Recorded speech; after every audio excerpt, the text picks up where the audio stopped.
Can you imagine going to Israel or going to the occupied territories at some point in the not too distant future? Well, let's hope that they won't be occupied for very, very long, and let's hope that there is peace between all concerned, and then I believe that the whole area opens up. What timetable do you foresee It will take time, sir. It will take time. It will take time, but I hope not too long. For the end of the century? Yeah, hopefully, much before the end of the century. Specifically involving Jordan. Now, am I right in thinking you were in Syria last week, was it, with President Assad? So I'd like to ask, you know, about relations with Syria and where they might fit in, and also this whole question of confederation and that sort of thing. And hopefully we can squeeze it into 8 minutes. Let's try. Right. Right. Great. Are you happy, boys? Happy, yeah. Okay. Your Majesty, you made it clear at the beginning that you were not party to the secret negotiations that were going on between Israel and the PLO, and you were initially cautious. And then last week you said, well, if it's the will of the PLO, then clearly, you know, they must do it, and you gave it, in a sense, a kind of cautious welcome. What now that it's happened, is your reaction? I believe that it's a beginning, a very important beginning, a very important landmark. And I would certainly hope that it will lead to what all of us have been hoping and praying for so many years, the establishment of a just and durable peace in our region. Now, of course, not everybody on the PLO executive supported Yasser Arafat in concluding this deal. Do you think it'll stick? I certainly hope it will, in any event, as far as I'm concerned. And since 1974 at the Arab Summit, I and the government of Jordan have had to deal with the PLO as the sole legitimate representative of the people of Palestine. We have supported throughout the years the idea that Palestinians must themselves be involved with Israel in resolving the Palestinian-Israeli dimension of the problem. That this was the crux of the matter, and that they should have an opportunity to speak for themselves, decide for themselves. And most recently we helped, I believe, in providing the venue in part through the umbrella we provided for a joint delegation to the peace process. The umbrella is now not needed, obviously, in a matter of a couple of days, and it will be relegated to the closet of history, but at least that was another Jordanian attempt in the direction of getting the Palestinians to the position where they can speak for themselves. We're very, very happy that they have. I am optimistic. I think they showed great courage under difficult circumstances in assuming responsibilities towards their people, whom we support fully, as did the Israeli government, on the other hand, in terms of a long-range view, not of the realities of the moment in terms of the balance of power, but in terms of what is in the interest of all concerned, maybe beyond this point. So can I clarify it? I mean, is it certain that you will continue to support that element of the PLO, even if it's a small majority, that support this joint recognition with Israel? I will continue to support the Palestinian people, sir, and their sole legitimate representative, the PLO. So if factions, for example, operate within Jordan, perhaps against the interests of the Yasser Arafat faction, for the sake of argument, that will not be encouraged? Obviously, we will never encourage anything that means fracturing the Palestinian camp, so to speak. In fact, we will encourage the Palestinians to stick together and look at this opportunity with the hope that it will lead to what they hope for and aspire for to achieve. Now, I think most people feel that within itself, the PLO-Israeli deal cannot really have much of a future unless there is a much wider network in which you and Israel and Syria and Israel and Lebanon and Israel are involved. How near are we a Jordan-Israel treaty? A Jordan-Israel treaty, perhaps sometime. But certainly the process leading to resolving all the problems as they relate to Israel and Jordan, the beginning will be very, very soon. In fact, we have an agenda. We have held off ratifying it or working on it until such time as we saw some progress on the Palestinian track. Now that that is there, we will begin very soon, and we hope that the same will happen with regard to Syria and Lebanon, and then we will have the comprehensive peace we've always sought.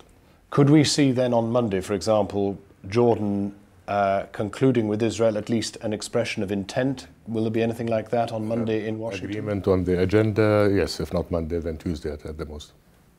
And that would be signed, what, by the Jordanian foreign minister? I'm not quite sure. No, not the Jordanian foreign minister. It's probably the head of delegation. There will, if it needs to be signed, then it will be signed. What role do you think you personally might play in the process?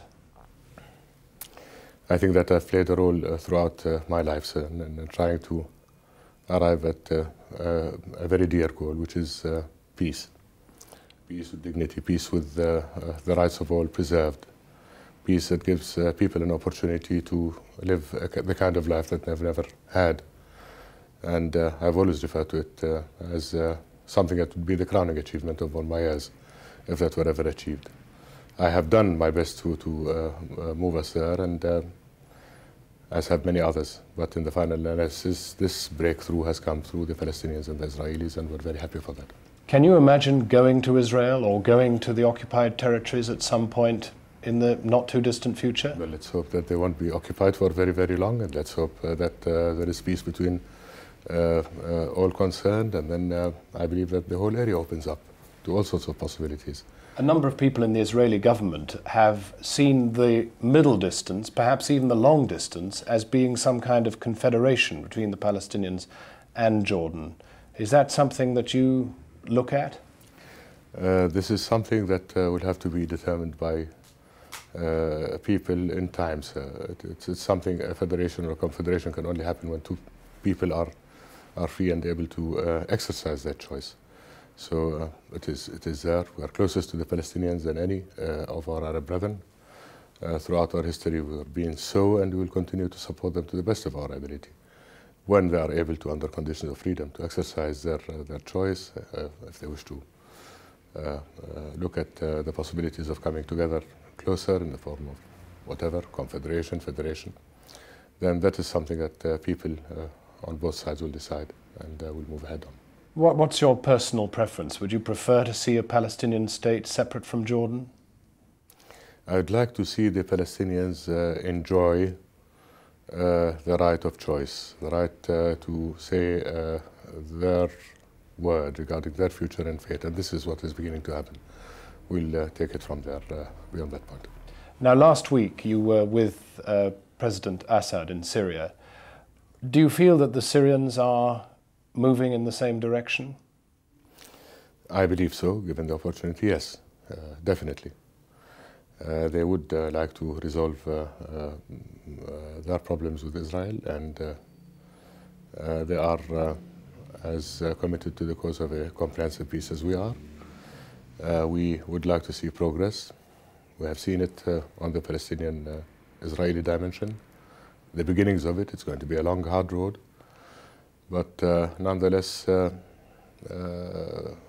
was fairly obvious as far as we were concerned since quite a while that we did not have any right to determine what the Palestinian decisions should be. Once this has moved in terms of the process that we hope will result in peace, then we will be looking at our own affairs, and hopefully we'll be making progress very soon. Now, in the intimate detail of what has happened in these last few days, the United States has not really been a player, but they, after all, convened the original, or helped to convene the original talks in Madrid. They were very much intimate to the process.